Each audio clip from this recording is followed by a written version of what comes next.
Why does the United States support Israel? Well, there's a history, and a very interesting one. It actually goes back a long time. One thing to remember is that Christian Zionism is a very powerful force, which goes back long before Jewish Zionism. In England particularly, Christian Zionism was a powerful force among British elites.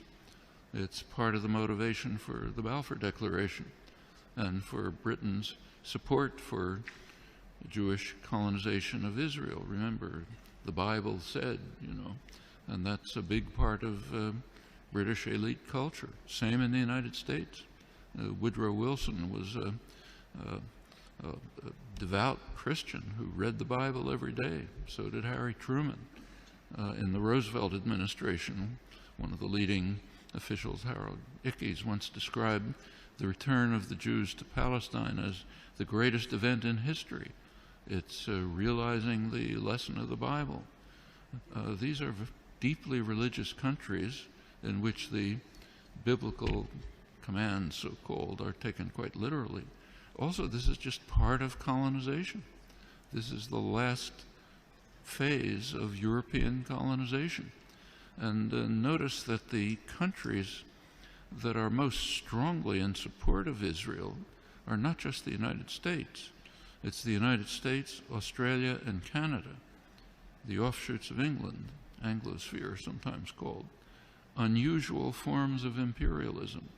These are settler colonial societies, societies in which not like India, not like the British in India, say, societies, South Africa was a little like this, or Algeria under the French, settler colonial societies in which the settlers came in, essentially eliminated the native population, also driven by religious principles, very religious groups driven by Christian Zionism.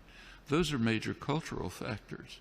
There are also significant geostrategic factors. You go back to 1948, there was actually a split between the State Department and the Pentagon in the United States over how to react to the new state of Israel. The State Department was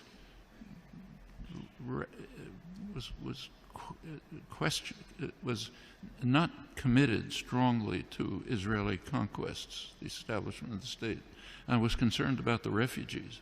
It wanted an implementation of the refugee problem. The Pentagon, on the other hand, was very impressed with Israel's military potential. The Israeli military successes, if you look back at the internal record and declassified, the Joint Chiefs of Staff described Israel as the second largest military force in the region after Turkey and a potential base for U.S. power in the region. That continued.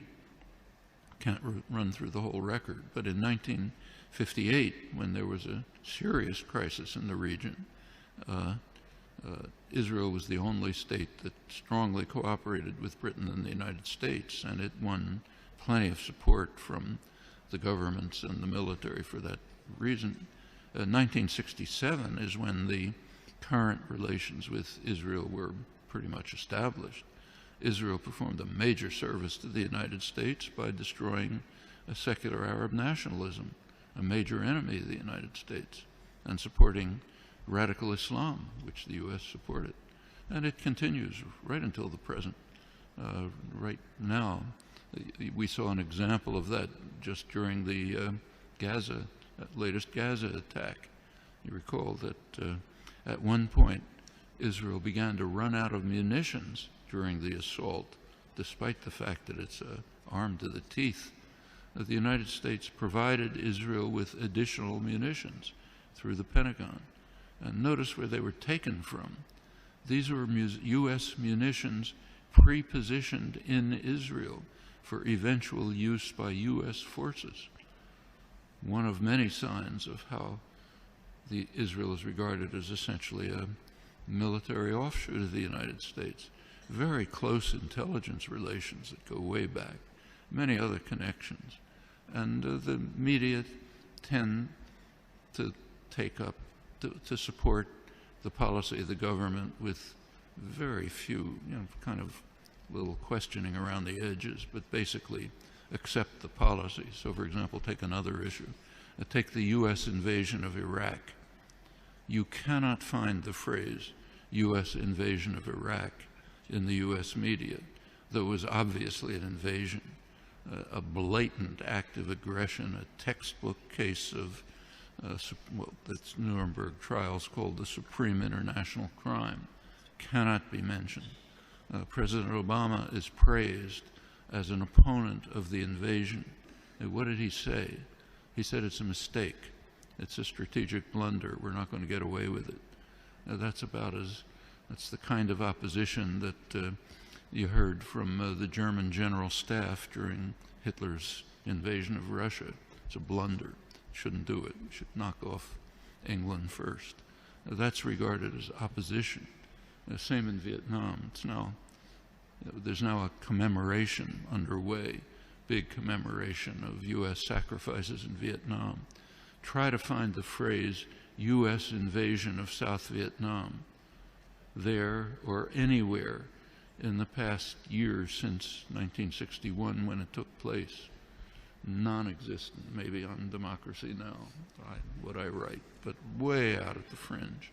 And this is not unique to the United States. Take, say, Britain.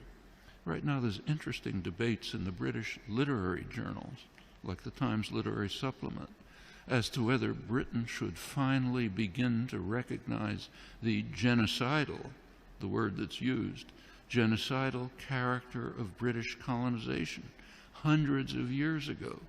Should Britain begin to face it? You can ask that question in many places.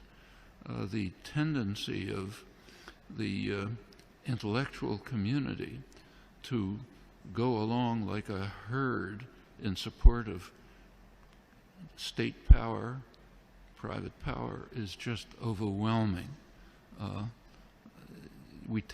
Intellectuals like to think of themselves as dissident, critical, courageous, standing up against power. Absolutely untrue. You look at the historical record, that's a small fringe, and they're usually punished. The mainstream tends to be what was once called a herd of independent minds, marching in support of state power. Nothing new here. Unfortunate, you have to fight against it, not new.